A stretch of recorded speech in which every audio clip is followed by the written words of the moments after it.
Hi everybody, today we will talk about how to fix or how to solve the problem of Evernote.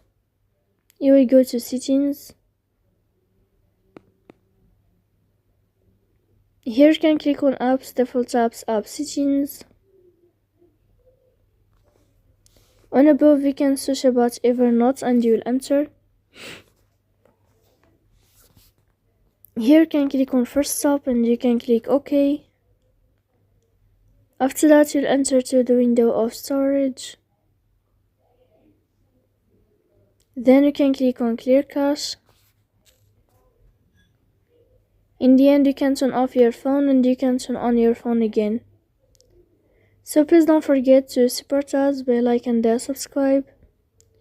See you next time in another video and thank you for your attention and your watching.